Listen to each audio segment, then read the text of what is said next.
What's up my nerds, I'm the roleplay gamer and I like to party. This is not a review of the Dwarves. For those who are unfamiliar with my channel and my videos, why is this not a review? Because it's a first impressions. Yes, I'm being extremely cheeky with my title there. So I'm going to walk you through the major components of the game. We're going to start with combat, then we're going to move on to the Overworld Map, which has a lot of the exploration and RPG elements, including dialogue options. Then I'm going to show you the options menu.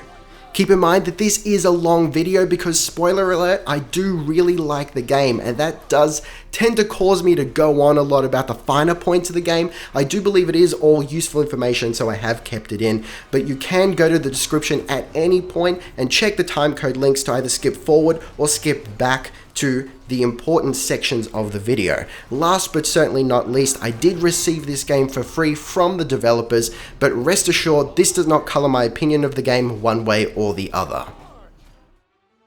Alright, so the Dwarves is what I would call perhaps a real-time tactics action RPG. It's quite unique in my opinion. I personally have never seen anything like it. The combat is extremely interesting and unique, and there's actually some dialogue options here. It is very much an RPG that I wasn't expecting that. I was expecting a very linear story with sort of like set-piece battles connected with cutscenes. But what I ended up getting is an overworld on top of that with some dialogue options. Not all of the dialogue options actually mean something, and we'll get to that in a second, but you know, it is nice sort of cherry on the top, icing on top. So let's just let's quickly get into a battle here. So I'm going to pick my guys. I'm going to go with an all dwarf. What am I saying? All dwarf team. Okay, I'm going to go with a crazy magical dwarf there. I haven't played with her yet. Okay, so we've got a little bit of setup, but it's really simple. But I appreciate that. I appreciate the simplicity of it. So you can actually pick one item from your inventory here to give to each of your heroes. Now, Tundil, do we have... no. Alright, let's just start the battle. I thought maybe I think we used our healing potion. He usually takes a lot of damage, but look, we'll probably survive here.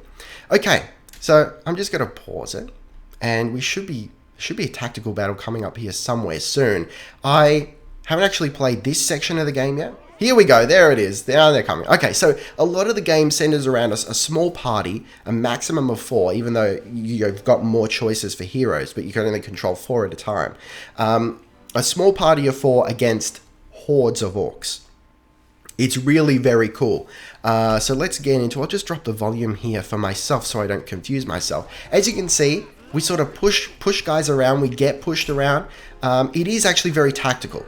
When I first started playing, I'm like, I'm not sure if this is actually going to be like very challenging or tactical at all. It looks like it's just like use abilities when the cooldowns recharge, but no, it is. You've got to try and prevent your heroes from being surrounded, unless they've got a skill that, you know, that allows them to do something when they're surrounded, which some of them do. Sometimes you've got to split them up, because now I'm not sure if this is intentional or just that the pathfinding isn't perfect, because it isn't. But yeah, I think when you bunch up your heroes too much, they kind of trip over each other, and the ones in the back can't attack. So you kind of want to spread them out. This is like straight up, this is Lord of the Rings battles. It's so very cool. I'm going to try and actually still maintain a thought process while playing here. Okay, so let's just have a look. I haven't played this with this new hero yet. What's she got? A couple of crossbows or something? What's she doing? Shadow stab. Disappears and reappears. Okay. Shoots several crossbow bolts. Okay. So let's do some shadow stabbing. See what happens. Okay, that's kind of... oh, wow. That's kind of cool. Okay. So I feel like she's probably the squishiest of our guys here. So let's have a look who else we got up here. Who's the closest? I think we'll get Tundil, who is our main hero. He is... you are forced to always use him. Okay, so do we actually have to get that thing? We might get it with one of the other dwarves, but we should get Tundil over here to help out. What's her name? Geralda. Okay, so let's actually do something here. He's been knocked down. That's fine. Okay, so we'll use some big old attacks here. All right, so now he's out of AP, so we can switch over to someone else. And he's not in a bad way here. I'm actually going to jump him maybe over here. Which is like, this is Gimli Simulator 2016. It's fucking beautiful. It's really kinetic. Everyone's attacks have weight, you know, you can push everyone around. The animations are like pretty good. And like the hoarding is just, the way they hoard around you is so cool. Okay, so let me show you something here that we can do with Bögnilim, which is like the coolest name ever. So he's gonna use this ability called Oink Oink, where he regenerates a little bit of health, and basically he's aggroing all these orcs. Right, so they're gonna come to him, and then I'm gonna use this AoE ability where he just chops through everyone. Oh, that's so good. He's kind of, okay, he's been pushed away, but Tungdil is a little bit in a bad way here, so we got to deal with him. Okay, we might have to get him out soon, I don't know. Okay, he's a little bit in a bad way. I don't like the fact that we're splitting them up so much. I might have to remedy that, so we'll like jump over here. And there is friendly fire, so that's something you need to worry about too. Let's actually like sprint our guys over. Okay. So Geralda is also in a bad way.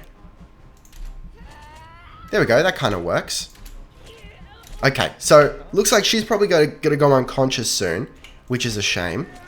It's not, you know, it starts you off really easy and you think this is not challenging at all, but it gets difficult. And it's not... I actually really love the difficulty of it because it's not... It doesn't feel overwhelming. Okay, so it looks like these two... Actually, it's just Bögnilim. He's going to be tanking everyone at the moment. That's okay. Oh, yeah. So you can... There's like not direct... Not like built into the game synergies, if that makes sense. It's not like, hey, it's a synergy system. But there are kind of skills that work together here, which I appreciate. Okay, so I think we have lost Geralda. She will come back at the end of the battle. It's probably not a good idea to use a hero I haven't played with yet. Okay, so you know, just a reminder that there are time code links if you want to see more of the critique, because we are sort of getting into an area where I've said most of, you know, everything I can say about this particular part of the game. And it is great. I really do love it. And at this point, we're just kind of playing it, which is alright. There's nothing wrong with that. There you go. So we're actually doing really badly. This is this is actually a hard fight. This is probably the hardest fight I've ever come across. Oh, I love that move. The Gimli move. I'm just gonna like jump to Tungdil if we can. Have a bit of a last stand. Yeah, this is actually the worst I've ever done. That's okay. Cool, okay. Lure everyone in. And slice and dice. See how they just push him away? I love that because there's more of them and only one of him. It's pretty good. Okay. Yep, we'll probably lose this very soon. Try and get some health back. I have come back from positions like this, but there's just so many of them. And this is actually a fight I believe we could have avoided. So there are choices here. There's just also a lot of choices that don't mean anything, or false choices, which I'll show you in a second.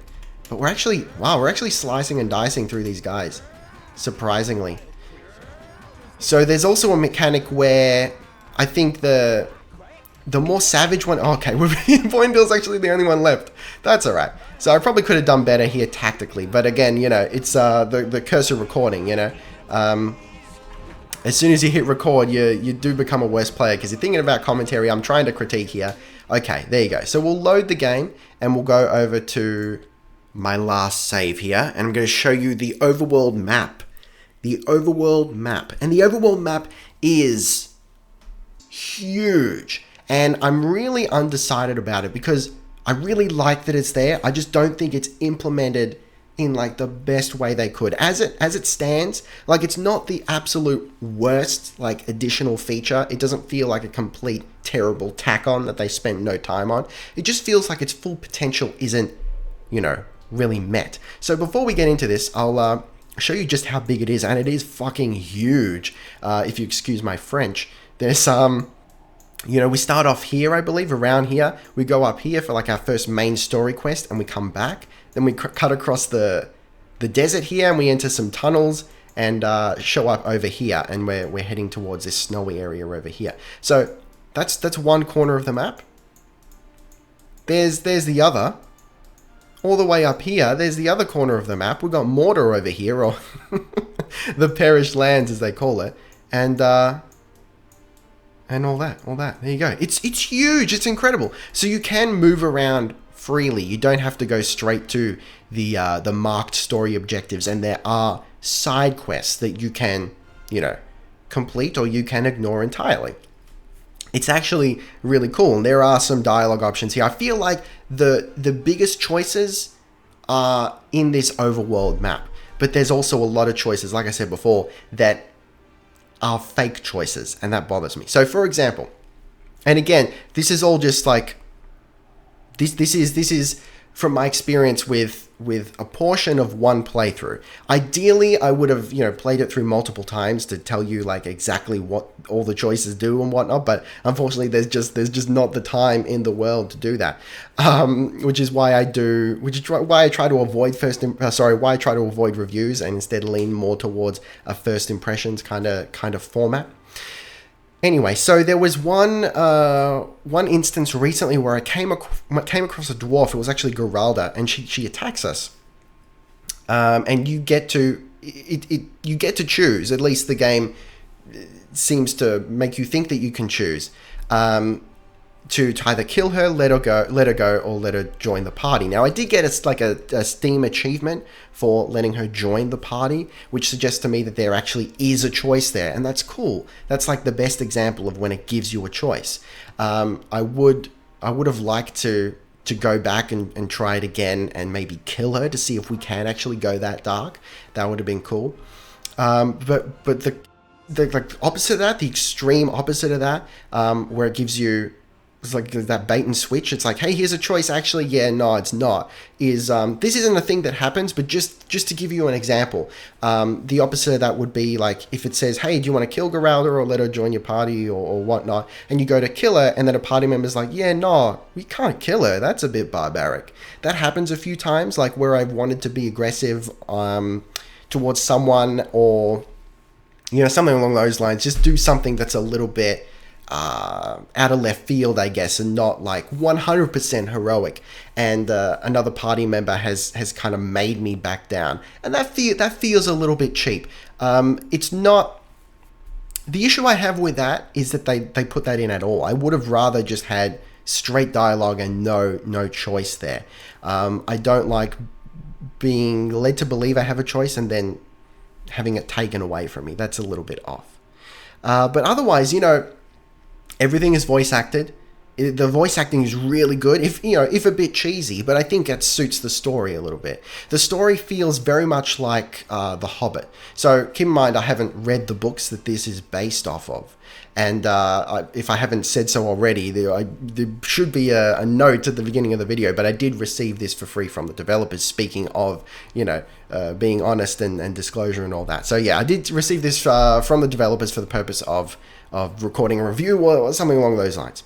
Okay, so yeah, the voice acting is great, and it suits the story well. Like I was saying, it feels very much like The Hobbit in that it's kind of light and, that dwarven jocularity. And these guys are very much like Tolkien-style dwarves, if you're unfamiliar with... Look, I don't know what the book is like, but the way they're portrayed here is very much Tolkien-style. And the armor is that sort of very angular, Tolkien-esque dwarven look, but, a little more gaudy and grandiose with more gold and whatnot. But of course, we've really only seen Gimli and the guys from The Hobbit, so we haven't seen a lot of dwarven culture. Anyway, so I really like that because The Hobbit is my all-time favorite book.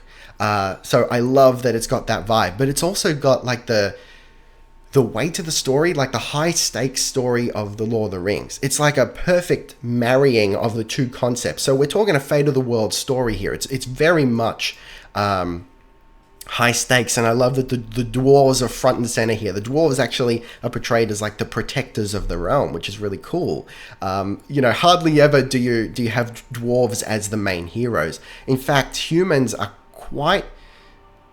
I was going to say humans are quite scarce. Yeah, you do see a lot of humans, but they're like just incidental, very few major important characters are humans. I've just gotten a couple of humans in my party, so it's not like 100% just dwarves, which is cool. It's it's appropriate to the story, and it broadens the I guess the scope of the story a little bit more. It makes the world feel a little bit more lived in, I suppose. So I appreciate that. Supposedly there are 15 potential heroes that you can have in your party.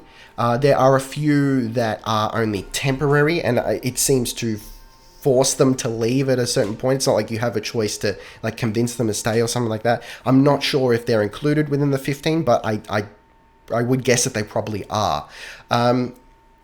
So at the moment, I've got like 7 or so, maybe 8 heroes, something like that. Can we actually see? Can we get an indication? Yeah, here we go. Okay, 1, 2, 3, 4, 5, 6, 7, 8, 9. 9 heroes. So this is the most I've ever had, and we've got a nice diverse group here. We got our standard dwarves, and this is very much like if you go these guys here, Tundil, Boindil, Boendal, and Bavragor. This is the Hobbit right here. This is the Hobbit party. And the way they bounce off each other is really cool.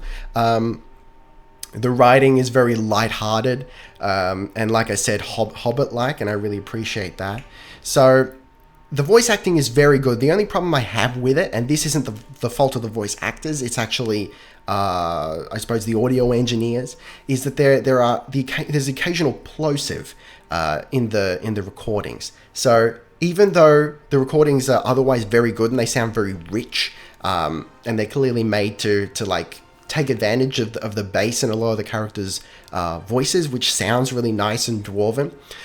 You do occasionally get a plosive. And for those who don't know what a plosive is, it's a Peter Piper picked a pack of pickled peppers. Sorry about that. Just trying to demonstrate a point here. So that's kind of... Look, it's kind of amateurish, It's the sort of thing you expect to hear from a YouTuber like me. But it's a little bit awkward to hear it in a polished game. So that's a little bit of a shame. But otherwise the voice acting is top notch, even though it is cheesy. So I think I've kind of said all I want to say here in terms of the Overworld map. The story does seem quite long. Again, just to push this point home, I haven't finished the game. This is a first impressions, not a review.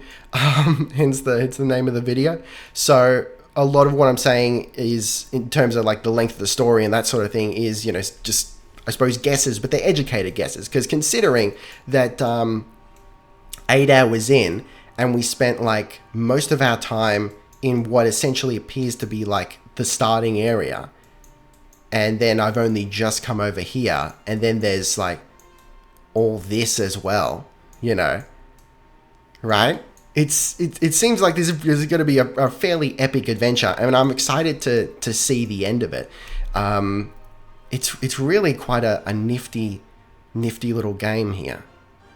It's pretty cool. Okay, so, with that all out of the way, let's go check out the options menu here. And this is the absolute worst part of the game. If you can get past what I'm going to show you here right now, then it's all uphill from there. The rest of the game is fantastic, in my opinion. Okay, so we've got a couple of issues here. The first being that this is the options menu, and the entirety of the options menu. What the hell, man? Seriously? We got a quality like this? This is our graphics quality setting here? What in the world? Okay, so I can play the game almost flawlessly on the quote-unquote fantastic arbitrary quality setting. The reason that I've bumped it down to quote-unquote beautiful is because the highest setting seems to put like some sort of glow mixed with a blur on the game, specifically the tactical battles. And it actually makes, on certain maps, on the lighter maps, it makes your characters really hard to see. And more importantly, it makes it really hard to differentiate from the enemies. And so, I mean, it's not the worst thing in the world, because you can pause combat and that's like, go, all right, where are my guys? You know? But it just makes it a little bit unpleasant to play. Because you don't have that clarity of knowing where your units are at any given time, which is a little bit awkward. Furthermore, the game has no VSync. No option for VSync at all. It's just not there. So I get, like, you know, during the most graphically intense sections of the game, I'm at like 70 FPS. Otherwise, the Overworld Map is, I think, in the hundreds of FPS. And a lot of the time it's like, it's pushing 100 or like a couple hundred, which, you know, isn't... Oh man, the issue with that is, you know, it can cause screen tearing. As far as I'm aware, I believe that is one of the culprits of screen tearing, where your FPS is just so wildly above the refresh rate of your monitor, and it kind of fluctuates a lot. That can cause screen tearing. But like, that aside, it actually heats up my GPU like the dickens. I've never actually experienced this before in any other game, even like playing without VSync. I've never experienced a game that overheats my GPU to this extent, and it's a little bit concerning. I'm not sure. Look, I don't know about this sort of stuff. I'm not sure why this would be happening. It's not, despite the fact that the game, in my opinion, looks fantastic, I wouldn't call it like really graphically intensive. Partially based on the fact that I have no problem running it at all. It's really smooth. I don't know. I would have liked some VSync. I'm having to force VSync with River Tuner. Now, slightly related to that, the reason I can't force VSync using my AMD drivers, and a Crimson, whatever it's called, is because the game doesn't actually have a full screen mode. Right? It has something called full screen, but this is actually borderless window, which means that my Crimson drivers don't detect it in terms of like forcing graphical options on it. And it's annoying, man. I mean, I usually prefer borderless window anyway, because I got two monitors and I like to alt tab a lot. But when you have to force VSync because the game has no VSync, which is like... When was the last time you saw a game that didn't allow you to limit your frames in one way or another? That's absurd. Anyway, so, you know, because it hasn't got VSync, it makes it a little bit awkward that we haven't got a proper full screen here, right? So, as a side note, for those who have 21:9 monitors, the game actually runs like flawlessly in 21:9. Oddly enough, considering how dodgy the graphics settings are, it's got like flawless 21:9 support, which is fantastic. The only reason I'm not recording this in 21:9 is because this video has been recorded and thus uploaded kind of like close to the embargo date. So I haven't got the time to upload, you know, that substantially larger file that you would get from a 21:9 recording. But if anyone is like really, really interested in seeing some 21:9 gameplay, that's hard to say, 21:9 gameplay. If anyone's really interested in seeing that, do let me know in the comments, and I would be open to uploading a separate video showing off the 21:9 support. So there you go. Like, I know I might have, you know, laid that on a little bit thick, but this just seems absurd to me. I mean, give me VSync, please. This is a little bit awkward. So there you go, guys. That's really all I have to say about the Dwarves. Would I recommend it? Abso-fucking-lutely, guys. It's look, I don't think it's going to be a game for everyone, but you know what game is. But I think specifically, if you're obviously like if you're a fan of the book series, which I can't comment on because I haven't read, or if you're a fan of The Hobbit in particular and Lord of the Rings, I really feel like this is the Lord of the Rings battle simulator 2016. It really gives you that feeling of, oh shit, there's a whole horde of orcs and we're just a tiny but elite party of adventurers. It really jacks you up. So if you're like a super Lord of the Rings nerd like me, you're probably going to get a kick out of this. The Overworld map, and this sort of like the RPG elements connected to this can drag a little bit because there is a lot of dialogue. The dialogue is good, you know, make no mistake. And if you're in the mood to listening to a lot of voice acting, then it's absolutely great. But I feel like a lot, you know, some of the choices, yes, do seem to have weight, but a lot of the choices that don't have weight kind of make this whole Overworld experience drag just a little bit. And I'm not saying, I don't want to go so far as to say, oh gee, I wish they didn't have the Overlord and it was like the Overworld, and it was just super linear. I'm not going to go as far as to say that, because I do appreciate that they've included something like this. You know, I just wish maybe the choices, even if they were just superficial and just gave you different dialogue or something, the choices, I would like to have a little bit more weight with more of the choices. But, you know, I understand it's probably, look, it's probably not a big studio, not a big developer, and they have recorded, like, everything is voiced as it is, so I'm also fully aware that they've probably, you know, all things considered, they've probably done an amazing job. The cutscenes, which I haven't shown you, I'm going to try and include a cutscene at the end of the video. I'll edit that in. The cutscenes are like fantastic. I think they're all rendered in game as far as I can tell. And that is the only time that the FPS drops below 60. On the max settings for me, I've got an i7 6700 with an AMD R9 390 graphics card. That's the only time the FPS drops below 60 for me. And that's, I think it's because it's all rendered in game and it looks kind of amazing. The animations are really good. Whenever you're just exploring the world in that tactical map and like you've got to pick an item up or something like that, you've got to interact with the world some way, it's all animated, like beautifully. It's fantastic. There's no teleporting items. Like you don't just, like an item doesn't just like jump up into your hand or something like in a lot of other games. It's like, it's properly animated. It's fantastic. I just can't believe the attention to detail that's here. So, like on the whole, like I gotta be overly critical because it's I gotta nitpick because that's like the point of the video, to show you everything that I can, tell you everything that I can about the game. But on the whole, I would absolutely recommend it. I love it. It's a great little story. If cheesy at times, the tactical gameplay is super fun.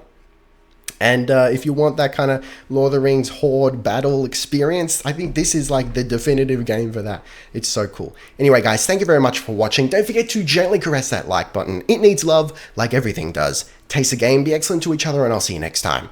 Roleplay Gamer, out. Stay at your posts. Be as steadfast as the granite of which we are made. Nothing can break us. Vrakas is with us.